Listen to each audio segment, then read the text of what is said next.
రైతు బీమా లేదు, పంట నష్టం జరిగితే కేవలం ఎన్యుమరేషన్ జరుగుతూ ఉంది కానీ వాటికి సంబంధించినటువంటి ఎలాంటి కాంపెన్సేషన్ ఈ రోజు వరకు మీరు ఇవ్వకపోవడానికి కారణం ఏంది? ఒక ప్యాడీ ఒకటే కాదు, మొక్కజొన్న కానీ, సోయాబీన్ కానీ, పత్తి పంట కానీ ఈరోజు ఈ ప్రస్తుతం ఉన్నటువంటి నెలకొన్నటువంటి పరిస్థితుల్లో తేమ శాతం ఎక్కువగా ఉండి మరి ప్యాడీలో తేమ మనం చూస్తే 20 పైన 25 పైన వస్తున్నది. మేము ఒకటే ఈ వర్షాలకు తడిసిన ధాన్యం మొక్కలు వచ్చినా నల్లబడ్డ తేమ శాతం అధికంగా ఉన్నా అవన్నీ కూడా పక్కన పెట్టి వెంటనే ప్రొక్యూర్మెంట్ చేయాల్సిందిగా మేము డిమాండ్ చేస్తా ఉన్నాం.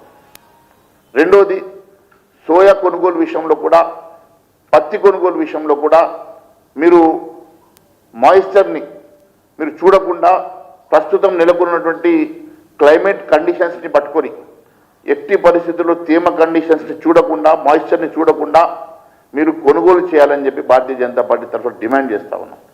మీరు ఇస్తామన్నటువంటి 500 రూపాయల బోనస్ ఒక ప్యాడీకే కాదు, మీరు ఇస్తామన్నటువంటి ధాన్యాలన్నిటికీ కూడా, పప్పులకి, సోయాకి, మక్కలకి ఈ రకంగానైతే మీరు మేనిఫెస్టోలో పెట్టినటువంటి 500 రూపాయల బోనస్ ఎందుకోసమని ఇవ్వడం లేదు, ఎందుకోసమని చెప్పేసి దాటేస్తా ఉన్నారు, దీనికి సమాధానం చెప్పాలని చెప్పి నేను కోరుతా ఉన్నాను. కేవలం రైతుల్ని మోసం చేస్తూ ఎన్నికల్లో అధికారం కోసం, అధికారం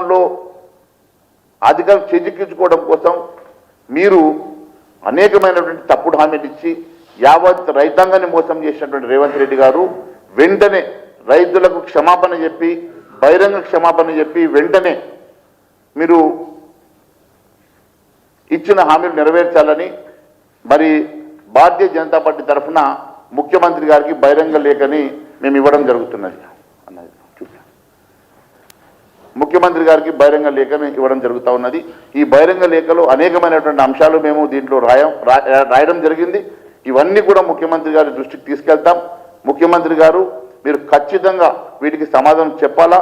రేపు జరిగేటువంటి అసెంబ్లీలో కూడా ఈ అంశాలను మేము ఖచ్చితంగా మేము ఫ్లోర్లో మాట్లాడతాం. ఈ అంశాలన్నీ కూడా మరి మీ ద్వారా, మరి స్పీకర్ ద్వారా నేను ఈ ప్రభుత్వ దృష్టికి, ప్రజల దృష్టికి కూడా తీసుకొస్తాం. మీరు అనేకమైనటువంటి, ఎందుకంటే క్షేత్రస్థాయిలో మేము తిరుగుతున్న సందర్భంగా వచ్చినటువంటి అనేకమైనటువంటి అంశాలు దీంట్లో క్రోడీకరించి మేము రాయడం జరిగింది. మరి దయచేసి ముఖ్యమంత్రి గారు రైతుల్ని ఆదుకోవాలని చెప్పి రైతుల పక్షాన భారతీయ జనతా పార్టీ, కిసాన్ మోర్చా తరఫున, భారతీయ జనతా పార్టీ తరఫున మేము డిమాండ్ చేస్తా ఉన్నాం.